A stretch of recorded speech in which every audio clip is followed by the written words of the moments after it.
2025 की मुख्य परीक्षा को लेकर के हम लोग अपने इस सोशल मीडिया प्लेटफॉर्म पे जो ज्ञानवर्धक तथ्यों का समर्थन कर रहे हैं, उसी के संबंध में आज मुख्य परीक्षा से जुड़े हुए कुछ प्रश्नों को लेकर के उसका डिस्कशन करने का प्रयास करते हैं कि किस तरीके से मुख्य परीक्षा में प्रश्न आए हुए हैं और भविष्य में कहाँ से आने की संभावना है। तो एक प्रश्न मैंने इसमें लिया हुआ है जो कि भारतीय संस्कृति से जुड़ा हुआ है कि भारतीय कला विरासत की रक्षा इस समय की ज़रूरत है। इस पर टिप्पणी करें, कमेंट करें। ये सन लोक सेवा आयोग का प्रश्न है, पुराना प्रश्न है। तो इसको पॉज करके देखें कि किस तरीके के तथ्यों का समायोजन मुख्य परीक्षा के लिए आवश्यक है। ये एक सालों पेपर का प्रश्न है जिसको कि मैंने इसमें अपने समय का था जो कंपाइल करने का प्रयास किया है और इसका उद्देश्य यही है कि इसको रोक करके देखें कि जो मुख्य परीक्षा के प्रश्न लिखे जाएंगे उसमें किस तरीके के तथ्य जोड़े जाएंगे और क्या आप अलग से ऐड कर सकते हैं। तो इस प्रश्न को पॉज करके देखें, इसमें किस तरीके से तथ्यात्मक रूप से देखिए। मुख्य परीक्षा में जब तक आप पॉइंट्स नहीं मनोमस्तिष्क में रोक के रहेंगे तो आप आंसर लिख नहीं पाएंगे। पहले तो आपको तथ्य पता हो, उसके बाद स्केलेटन आप कैसे बना लें आंसर का। वो कि जो शब्द की सीमा हो, उत्तर प्रदेश में 8 अंक के प्रश्न आते हैं, 12 अंक के आते हैं। 8 अंक के प्रश्न में 120 शब्द के आसपास लिखना है और 12 अंक लगभग 200 शब्दों के आसपास उसमें लिखना है। तो ये एक प्रश्न मैंने आपको दिया कि इसका पॉज करके देखें किस तरीके से जो महत्वपूर्ण कदम उठाए जा सकते हैं इस कला एवं संस्कृति को संवर्धन के लिए। वो ये है कि इसको सार्वजनिक निजी व साझेदारी मॉडल के अंदर किया जा सकता है, उसको और अच्छे से संवर्धित किया जा सकता है। दूसरा सुझाव है कला एवं संस्कृति के विषय के रूप में बढ़ावा दिया जाए, तो इस तरीके से इनोवेटिव तथ्य इसमें लिखें।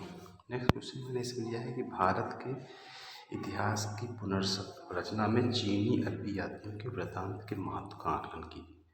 इसको भी पहुँच करके देखें कि चीनी यात्री कौन कौन से। अब देखिए यहाँ पर वो प्रारंभिक परीक्षा में जो तथ्य आपको याद किए हैं, अगर आपको क्रोनोलॉजी याद है तो वो भी यहाँ पर एक तरीके से लिखा जा सकता है। और उस तरीके से अरबी यात्री जो है उसका क्या है, इसमें एक अच्छा आंसर था, इसको मैंने यहाँ कंपाइल करके डाला है। पॉज करके देखें कि इस तरीके से ही उत्तर लिखे जाएंगे और इसमें आप अपने क्वालिटी को ऐड करें। तीसरा एक प्रश्न इसमें और मैंने ले लिया है कि वर्तमान समय में महात्मा गांधी के विचारों के महत्व पर प्रकाश डालिए। गांधी, नेहरू, टैगोर पर पहले उत्तर प्रदेश लोक सेवा आयोग के सिलेबस में था ही, तो इसमें से तीनों से अम्बेडकर आ सकता है, सुभाष चंद्र बोस आ सकता है। तो इसमें देखिए किस तरीके से उनके सिद्धांत जो हैं उसको इसमें मेंशन किया गया है और उसकी यूटिलिटी को भी बताया गया है। इसको पॉज करके मुख्य परीक्षा के संदर्भ में इसको देखें और ये देखिए 8 अंक के प्रश्न को मैंने डाल दिया। तो इस तरीके से ये एक मेरा प्रयास है और मेरा अपना मानना है कि अगर मुख्य परीक्षा में, क्योंकि मैंने स्वयं महसूस किया, अगर आप कोई प्रश्न छोड़ते हैं तो आप उतने अंक को सीधे सीधे लॉस कर रहे हैं। मतलब 200 में से अगर आपका 2 प्रश्न छूट गया तो 60 माइनस हो गया। और अगर आप इसके बारे में कुछ भी जान रहे हैं तो आप उसमें लिख देंगे तो आपको कुछ अंक मिल जाएंगे। इसीलिए मुख्य परीक्षा के सिलेबस पाठ्यक्रम को अपने सामने आप रखें, सारे पाठ्यक्रम के बारे में कुछ ना कुछ तथ्य अवश्य लिख लेंगे तो और 70% जो आपका है वो आप पूर्णतः तैयार करें अच्छे से, तो आपकी ये मुख्य परीक्षा की एक व्यवस्थित रणनीति हो सकती है। और हर टॉपिक के बारे में 5-6 पॉइंट अच्छे से आप मतलब जाने जिसको कि आप तुरंत लिख सकते हैं।